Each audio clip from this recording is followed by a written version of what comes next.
오늘 말씀은 빌립보서 4장 10절부터 13절까지의 말씀입니다. 한 절씩 교도하시겠는데요. 10절 말씀을 제가 먼저 읽습니다. 나는 주님 안에서 크게 기뻐했습니다. 마침내 나를 향한 여러분의 관심이 이제 되살아났기 때문입니다. 여러분은 전에도 그런 생각을 가지고 있었으나 기회가 없었던 것이었습니다. 내가 궁핍한 상태라서 이렇게 말하는 것이 아닙니다. 나는 어떤 상황에서도 자족하는 법을 배웠기 때문입니다. 나는 비천에 처할 줄도 알고 풍족하게 사는 법도 압니다. 나는 먹거리가 풍족한 상황이나 굶주려야 하는 상황, 여유로운 상황이나 핍절한 상황 등 모든 상황에 처하는 일체의 비결을 배웠습니다. 내게 능력을 주시는 예수님 안에서 나는 이 모든 것을 할 수 있습니다. 아멘. 일체의 비결을 배웠노라, 이런 제목으로 말씀을 나누려고 합니다. 이 본문 말씀이 쓰여진 배경은요, 사도 바울이 빌립보 교회 성도들에게 감사를 전하는 그런 서한을 이제 발송을 하는 거예요.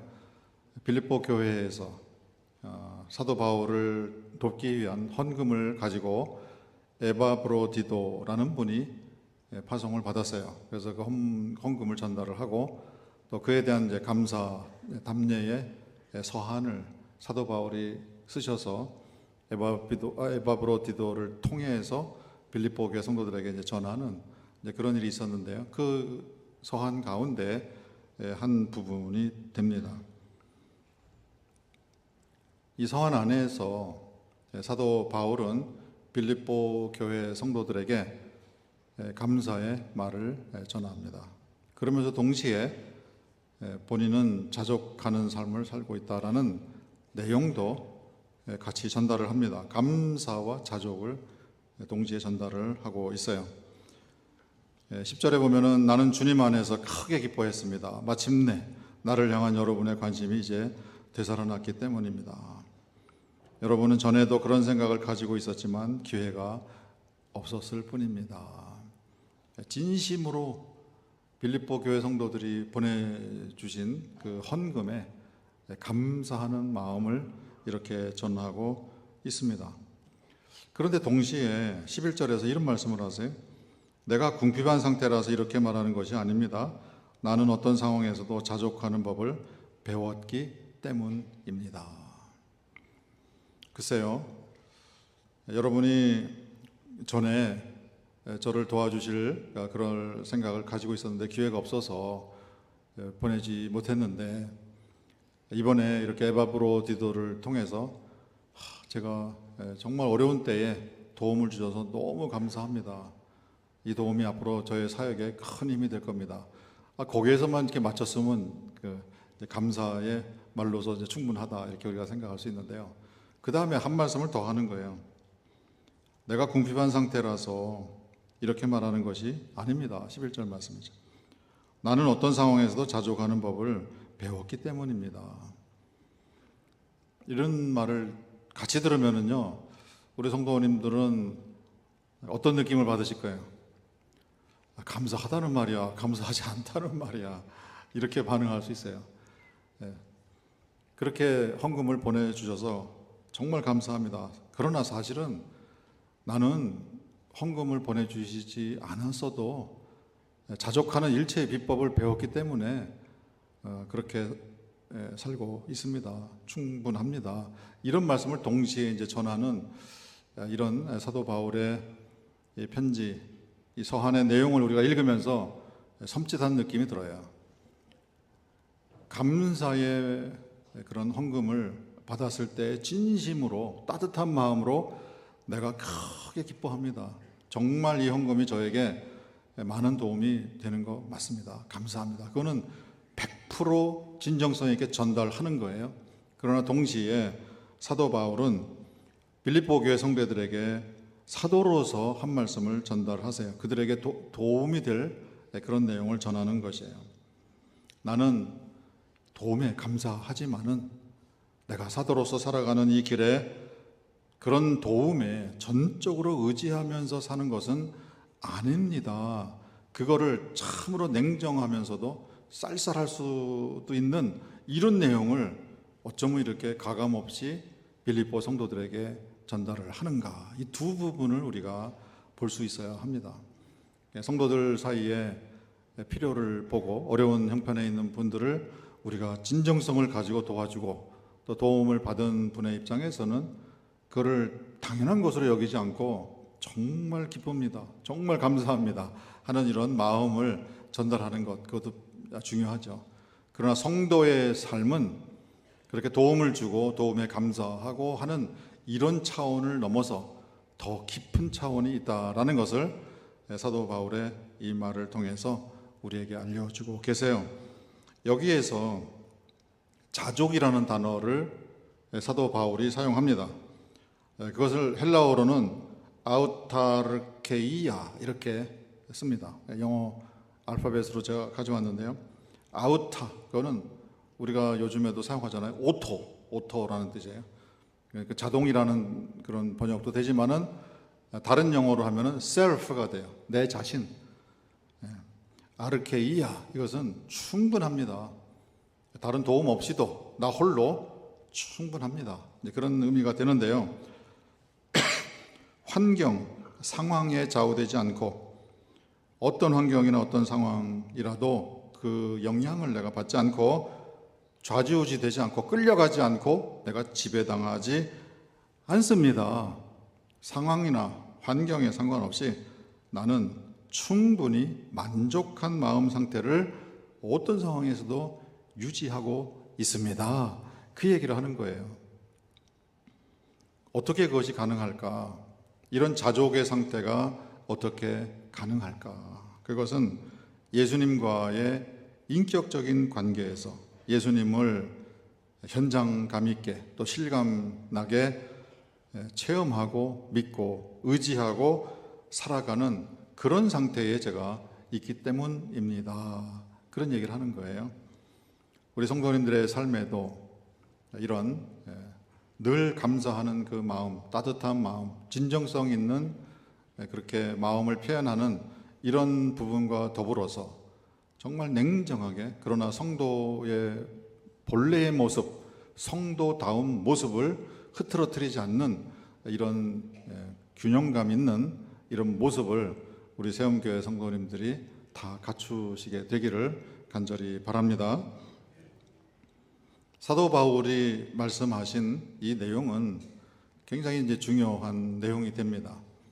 이것이 오늘 우리가 읽고 말씀을 나누는 이 본문은 사실은 지난 2025년 1월 첫 주부터 해서요 5월 마지막 주일까지 제가 설교한 모든 내용의 결론이 됩니다. 그동안은 하늘아버지와의 관계, 예수님과의 관계를 우리가 어떻게 설정하느냐, 이 관계로 어떻게 들어가느냐, 그 부분에 대해서 집중적으로 5개월 동안 제가 설교를 드렸어요. 오늘 이 말씀이 그 결론 부분입니다. 왜 그런가? 사도 바울이 말씀하시는 이 자족이라는 것이 영적 성장의 바탕이 되기 때문에 그런 거예요. 디모데전서 6장에 보면은 사도 바울이 이런 말씀을 줍니다. 자족하는 마음이 있으면 경건은 큰 이익이 되느니라. 이게 무슨 말씀인가 하면요, 자족하는 마음이 있을 때 경건, 거룩함, 그것이 이루어질 수 있습니다. 그러니까 자족하는 마음이 그런 거룩함과 경건을 우리가 몸에 체득하기 위한 바탕이 됩니다. 토대가 됩니다. 기초가 됩니다. 이제 그런 의미가 됩니다. 예수님을 닮은 사람으로 성장하는 데 있어서는 이 토대가 없으면은 안 됩니다. 이 토대가 있어야, 이런 바탕이 있어야 그 위에 예수님을 담는 일이 가능하게 됩니다. 그런 의미도 되는 거예요.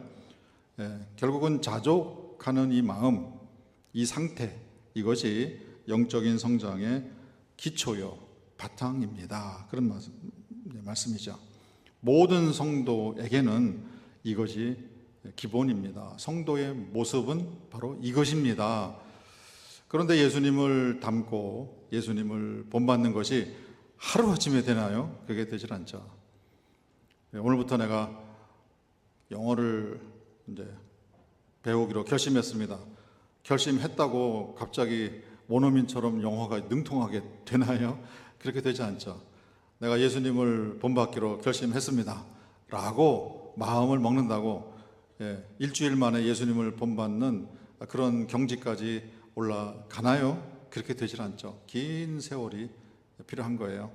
제가 종종 말씀드린 것처럼 바둑에 내가 이제 바둑을 배워야지 하고 바둑의 세계에 입문을 해요.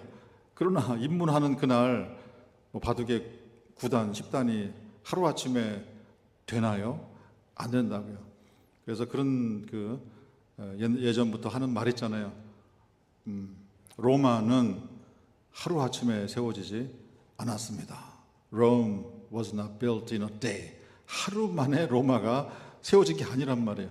예수님을 닮고 예수님을 본받는 거, 영적으로 성장하는 거 하루 만에 되는 거 아니에요. 그러나 이 바탕은 있어야 돼요. 바탕이 있어야 거기서부터 출발한다. 거기서부터 시작이 가능해진다. 이 바탕이 없으면은 영적인 성장이라는 것 자체가, 예수님을 본받는 것 자체가 가능한 일이 아닙니다. 그런 의미에서 이 자족은 굉장히 중요하고 소중한 가치가 있는 그런 것이다. 이 자족이 가능한 것은 예수님과의 관계다. 예수님과의 관계가 있을 때에, 인격적인 관계, 친밀한 관계가 있을 때에 이 자족이 가능하다라는 것을 우리에게 말씀해 주십니다. 이런 성도의 기본적인 모습, 우리 성도님들에게 아주 좋은 기초로, 좋은 바탕으로 우리 안에 형성되기를 주님의 이름으로 축원드립니다. 그런데 사도 바울이 12절에서 아주 중요한 말씀을 주세요. 이렇게 말씀하세요. 나는 비천에 처할 줄도 알고 풍족하게 사는 법도 압니다. 나는 먹거리가 풍족한 상황이나 굶주려야 하는 상황, 여유로운 상황이나 핍절한 상황 등 모든 상황에 처하는 일체의 비결을 배웠습니다. 이 일체의 비결을 배웠다라는 것은요, 자족이 영적 성장의 최고의 경지다라는 것을 말씀하는 거예요. 사도 바울이 도달한 최고의 경지, 그것은 다름 아닌 예수님을 본받은 경지, 거기까지 도달했다, 그런 얘기예요. 물론 사도 바울은 내가 아직 다 이루었다는 것은 아닙니다, 그런 말씀했어요. 예수님하고 100% 같은 그 수준까지는 제가 언감생신 거기까지는 못 갔습니다. 그러나 여러분들은 내가 예수님을 본받으려고 하는 그 수준까지는 여러분도 나를 본받으시면 좋겠습니다. 본받으세요. 이런 이제 권면의 말씀을 드렸어요. 본받기 시작, 출발해서부터 사도 바울이 도달할 수 있는 최고의 경지까지 들어간 거예요. 예수님을 본받는 경지까지 들어갔어요. 100%는 아니지만은, 글쎄요, 우리가 그걸 계량화할 수는 없지만은 제 생각에는 한 8, 90%까지는 담지 않았을까. 제가 보기에는 이 세상을 살아가는 성도로서는 그 정도면은 최고수의 경지까지, 가장 깊은 경지까지 예수님을 닮아낸, 영적으로 성장을 이루어낸 그런 것 아닌가. 그 내용이 뭔가, 구체적인 내용이 다른 게 아니에요. 나는 비천에 처할 줄도 압니다. 나는 풍족하게 사는 법도 압니다. 나는 먹거리가 풍족한 상황에서 어떻게 살아야 하는지 압니다. 굶주려야 하는 상황에 들어갔을 때 어떻게 사는지 압니다. 여유로운 상황에 있을 때 어떻게 살아야 하는지 압니다. 그리고 핍절한 상황이 찾아왔을 때 어떻게 사는지 제가 압니다. 그것이에요. 이것을 알게 되고 이것을 배워서 실천하게 되는 그런 경지가 성도로서 도달할 수 있는, 예수님을 본받는 이 땅에서의 최고의 경지다라는 것을 우리에게 말씀하세요. 예수님을 본받은 사람, 실제 현장 상황에서 어떤 모습으로 사는지 그 모범을 사도 바울이 이렇게 제시해 준 거예요. 물론 이 말씀 속에 들어있는 사도 바울의 예수님을 다메섹으로 향하던 길에서 만난 이후에 이 세상을 떠날 때까지의 사도 바울의 삶 전체가 사실은 이 속에 다 들어있는 거예요. 일일이 우리가 다 말을 할 수는 없어요. 사도 바울은 정말 비천한 상태로 떨어진 적이 한두 번이 아니에요. 그러나 그게 전부가 아니죠. 정말 감당할 수 없을 정도로 풍족한 그런 상황도 예수님께서 살게 하셨어요.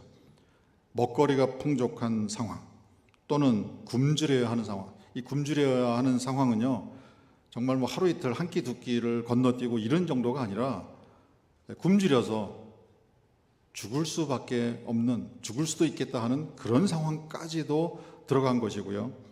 여유로운 상황, 모든 인간관계라든가 또 여건이라든가 환경이라든가 그게 모든 것이 다 풍족하고 여유로운 상황이 있었을 수도 있고요.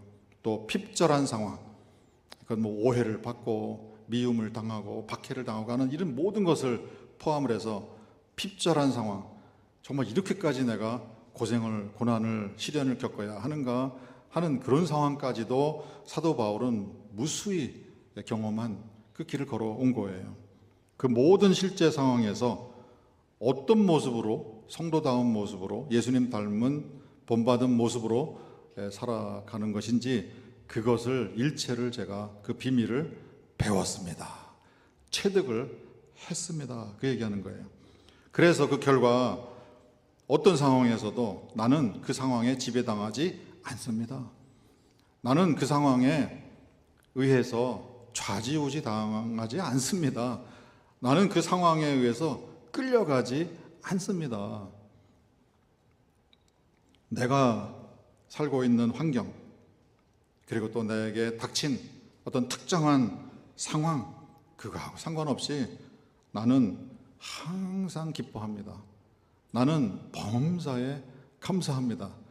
내 마음속에는 모든 상황에서 어떤 상황이든지 상관없이 내 마음속에는 항상 평안이 있습니다. 내 속에서는 그리스도 안에서의 그 생명력이 늘 솟구치는 이런 삶을 제가 살고 있습니다.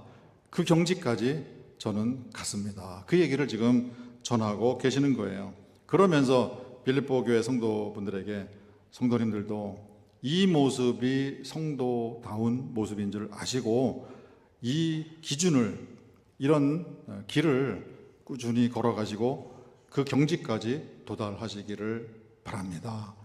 그런 말씀을 이렇게 교훈적으로 빌립보 교회 성도들에게 전해주고 계세요. 그 내용은 오늘 저와 우리 성도님들에게도 동일하게 전해주고 계시는 내용이 됩니다. 구체적으로 이런 표현을 쓰세요. 나는 비천에 처할 줄도 압니다. 이 세상에 비천한 상태죠. 그건 이제 아주 그냥 영락한 상태예요. 정말 꾀죄죄한 상태고요. 초라하기 짝이 없는 그런 형편으로까지 떨어지는 거. 그걸 원하는 분은 아무도 없을 거예요. 우리 성도님들도 그런 상황에 나는 안 들어갔으면 좋겠다 그렇게 생각을 하시죠. 사도 바울이 여기서 사용한 동사들을 우리가 들여다보면은요, 좀 달리 번역을 하는 게 맞습니다. 나는 비천에 처해질 줄도 압니다. 그 말은 그렇게 비루하고 비천한 상태로 누가 나를 거기다 두시는가? 예수님께서 나를 그리로 인도하신 것입니다. 그 결과로 내가 비천한 상태로 들어간 것이다. 이런 깨달음이 있는 거예요. 그런 상황에 들어갔을 때 나는 염려하지 않습니다. 나는 근심하지 않습니다. 나는 걱정하지 않습니다. 나는 낭망하거나 낙심하지 않습니다. 나는 비굴해지지 않습니다. 왜? 나를 그런 비천한 상태로 두신 분은 예수님이시기 때문에, 그걸 알기 때문에 그 상황에서 내가 어떻게 살아가야 하는지 그 비법을 제가 압니다. 그 상황에서도 어떻게 삽니까? 기뻐합니다. 그 상황에서 나는 감사합니다. 그 상황에서도 나는 평안을 누립니다. 그 상황에서도 내 속에서 느껴지는 이 생명력은, 이거는 내가 감당할 수 없을 정도로 내 삶을 지탱해 주는 기준이 됩니다. 사도 바울 선생님께서 그렇게 사셨잖아요. 매를 맞아서 아주 추방당하는 그런 그 대접을 당해도요 씩 웃고 떠나셨고요. 감옥에 갇혔어요. 물론 사역 초창기부터 그랬지만은 사역을 마무리하는 그 단계까지 로마의 그 왕실의 감옥, 궁전에 있는 감옥은요 아주 그냥 쾌쾌하게 지하로 깊이 들어가 가지고요 햇볕도 들지 않고 그런 데서 일주일만 살면은 정말 뭔가 피부병이 아주 심하게 들려서 그냥 지레 죽을 수밖에 없는 그런 환경 속에 처해진다 하더라도 사도 바울이 뭐라고 했습니까? 나는 기뻐합니다. 이곳이 예수님께서 나를 아무도 갈 수 없는 선교지로 파송한 것으로 알고 저는 자부심을 느낍니다. 어떻게 그런 생각을 합니까?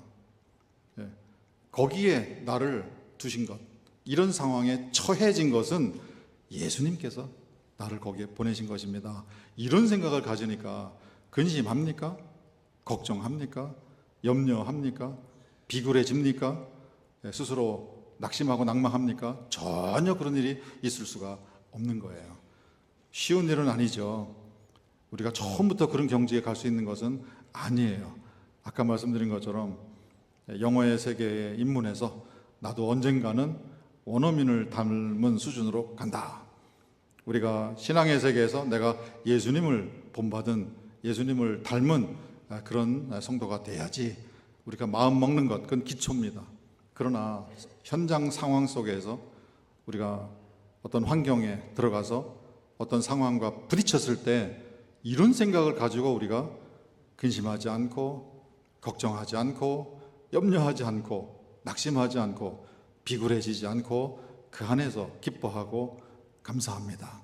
나를 왜 여기에 두셨는지 제가 그 뜻을 알겠습니다. 제 사명을 이곳에서 이렇게 저렇게 감당하라고 이 상황에 저를 두신 거군요 라고 예수님의 마음을 읽으면서 함께 기뻐할 수 있는 이런 사람으로까지 성장하는 그것을 이 말씀 속에 담고 있는 거예요. 나는 풍족하게 사는 법을 압니다. 배웠습니다. 풍족한 상황에 들어가는 것도 내가 잘나서 내가 열심히 노력해서 내가 부유하게 된 것이 아니라 예수님께서 나로 하여금 이런 풍요를 누리게 하신 거였구나. 그 상황에서 나는 그렇다면 교만하지 않습니다. 나는 자만하지 않겠습니다. 나는 타락하지 않겠습니다. 이 상황에서 아버지를 까맣게 잊어버리고 아버지를 무시하고 아버지에게 등을 돌리고 살아가는 이런 일 제가 하지 않습니다. 궁핍한 상황이나 풍요로운 상황이나 눈앞에 서 계시는 하늘 아버지를 뚜렷이 바라보면서 아버지 앞에 무릎을 꿇고 겸손하게 살아가는 그 모습을 저는 잃지 않았습니다. 그 얘기를 하는 거예요. 그런 경지에까지 우리 성도님들 다 들어가실 수 있기를 간절히 바랍니다.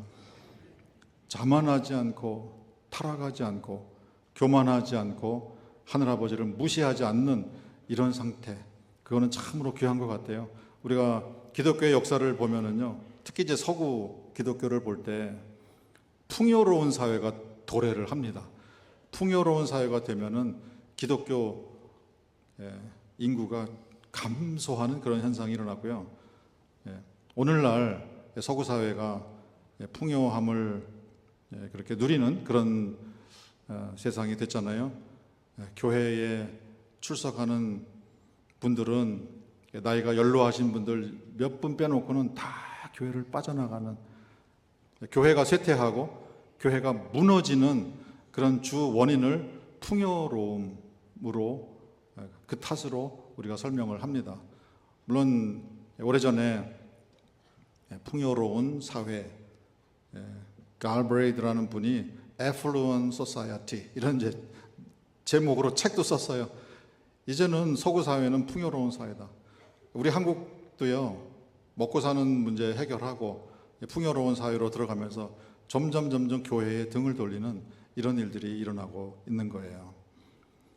서구 사회에서도요, 1차 세계대전, 2차 세계대전 참 시대가 암울하고 힘들고 어려울 때에는 사람들이요, 교회로 아주 그냥 몰려드는 이런 일이 있었는데 그 모든 상황이 평온해지고 또 잘 살게 되는 이런 시대가 도래하니까 교회로부터 다 썰물 빠져나가듯이 다 빠져나가는 이런 현상을 보였어요. 그러나 사도 바울은 벌써 2000년 전에 내가 그런 감당할 수 없는 풍요로운 상황을 나에게 허락해 주신다 하더라도 나는 교만하지 않았습니다. 나는 자만하지 않았습니다. 나는 타락하지 않았습니다. 하늘아버지께 등을 돌리지 않았습니다. 하늘아버지를 무시하지 않았습니다. 하늘아버지를 잊어버리고 망각하고 사는 그런 무례를 범하지 않았습니다. 이 모습이 성도의 모습이고 성도들이 도달하는 최고의 영적인 경지다라는 것을 우리에게 확인시켜 주세요. 그것을 일컬어서 비결이다 이렇게 표현합니다.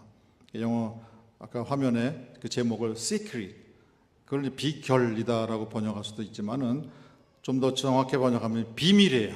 나는 이 비밀을 터득했습니다.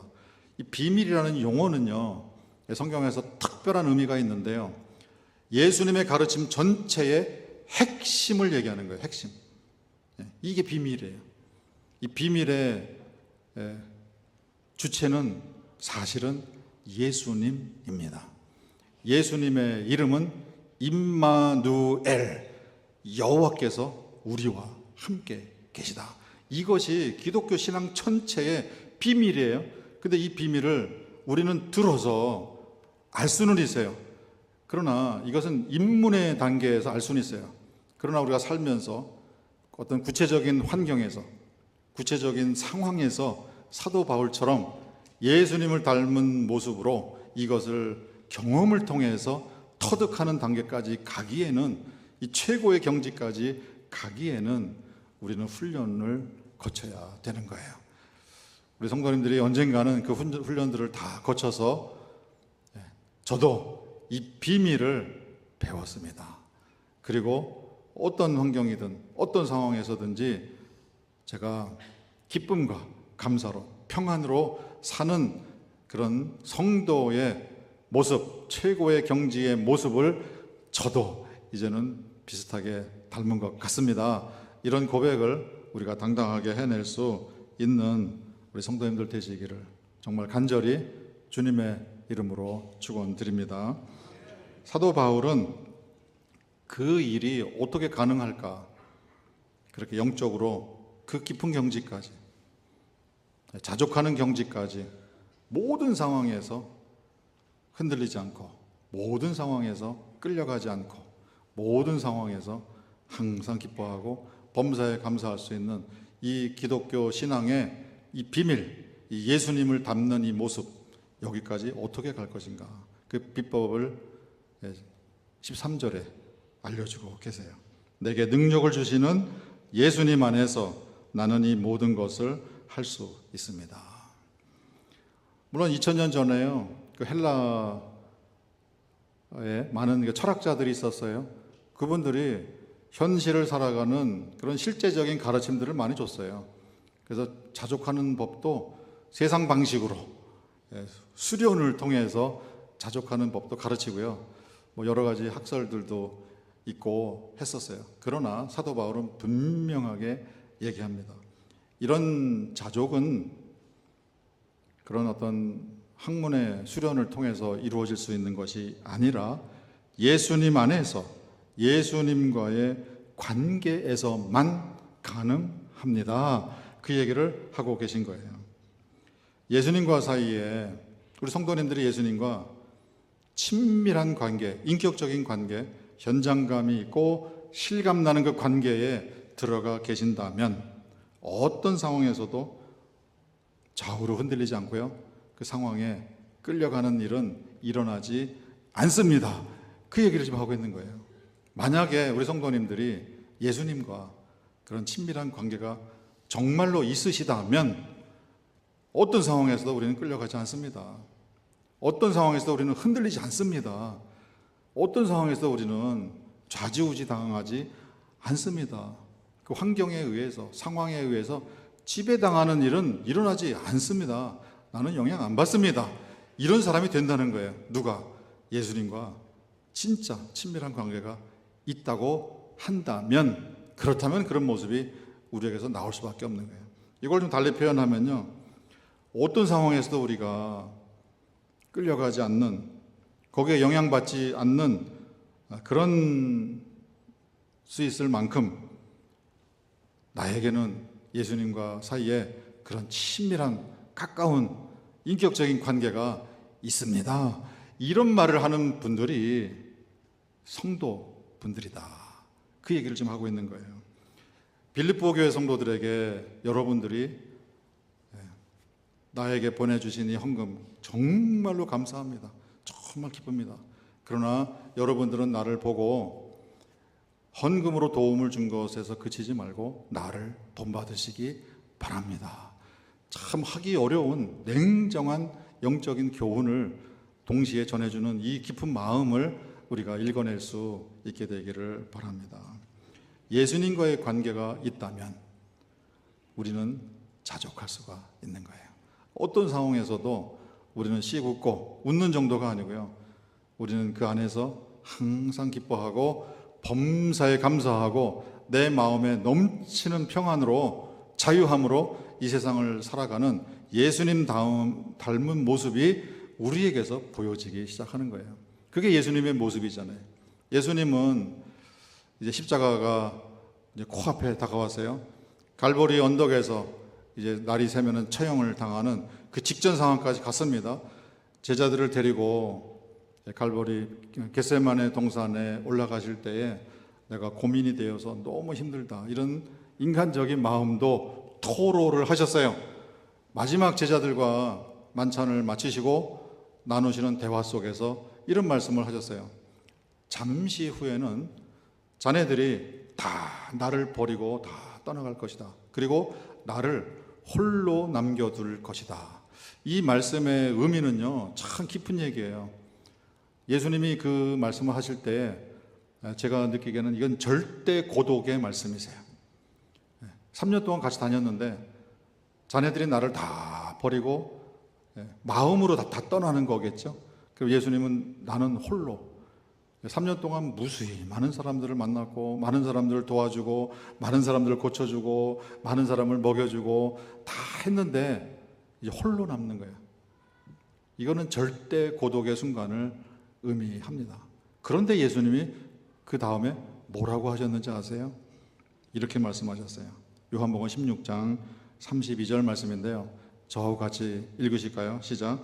내가 혼자 있는 것이 아니라 아버지께서 나와 함께 계시느니라. 아버지께서 나와 함께 계시느니라. 이 한 말씀이 그 절대 고독의 상황에서 예수님은 그 다음에 기도문에서 뭐라 합니까? My joy. 나의 이 기쁨을 오고 오는 모든 세대의 성도들이 같이 느끼게끔, 그 기쁨이 어디서부터 오는 것인가? 아버지께서 나와 함께 계시느니라. 여기에서부터 올라오는 이 기쁨이 겟세마네 동산에서 기도할 때, 그리고 코앞에 다가온 갈보리 언덕에서의 십자가 처형을 앞에 둔 예수님께서 이 말씀을 하는 거예요. 나는 기쁘도다. 왜? 아버지께서 나와 함께 계시느니라. 우리가 늘 반복해서 묵상하는 그 내용이지만은 다윗이 그랬잖아요. 내가 사망의 음침한 골짜기, 사망의 골짜기로 걸어서 뚫고 지나가야 하는 그런 때가 나에게 덮친다 할지라도 나는 두려워하지 않습니다. 그 반대는 나는 평안합니다. 나는 기쁩니다. 나는 감사합니다. 그 이유는, 유일한 이유는 여호와께서 나와 함께 계심이라. 그 약속이 임마누엘로 우리에게 주어졌고요. 예수님께서 제자들 이제 떠나셔서 하늘로 올라가시기 직전에 세상 끝날까지 내가 너희와 항상 함께 있으리로다. 아니 뭐 예수님의 12제자 또 승천하실 때 있었던 500문도가 세상 끝날까지 사는 겁니까? 아니잖아요. 근데 예수님이 왜 세상 끝날까지를 말씀하십니까? 그건 저와 우리 성도님들을 다 포함해서 말씀하시는 거예요. 우리 성도님들의 삶의 현장에 항상 예수님께서 함께 계시는 줄 믿으시기 바랍니다. 이것을 믿으시면은 우리의 삶의 현장에서 정말 믿기지 않는 일들이 일어나는 것이고요. 믿을 수 없는 일들이 일어나는 것이고요. 정말 믿음 아니면서는 일으킬 수 없는 그런 기적들이 우리의 삶에 일어나는 그 모습을 우리가 체험하면서 자족하는 이 영적인 경지로 점점 깊이 들어가서 절대 자족의 경지까지, 예수님을 닮은 모습까지, 십자가 앞에서 아버지께서 나와 함께 계시기 때문에 나는 기쁩니다. 나는 기쁩니다. 죽음 앞에 선 사도 바울이 마지막 편지를 보내면서 감옥에서 기뻐하세요. 내가 다시 말하노니 기뻐하세요. 나는 이 감옥 안에서 기뻐하고 있습니다. 왜? 예수님 안에 제가 있습니다. 예수님이 저와 함께 계시기 때문에 나는 기뻐합니다. 이 자족의 경지까지 우리가 다 올라가시는 세움교회 모든 성도님들 되시기를 다시 한번 주님의 이름으로 축원드립니다.